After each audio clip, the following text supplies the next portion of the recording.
చక్కని సీతకి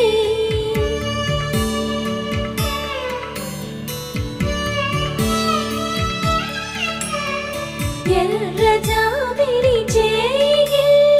రాముడేడని అడుగుతుంటే చూడలేదని పెదవి చెప్పే చెప్పలేమని కనులు చెప్పే నల్ల పూసైన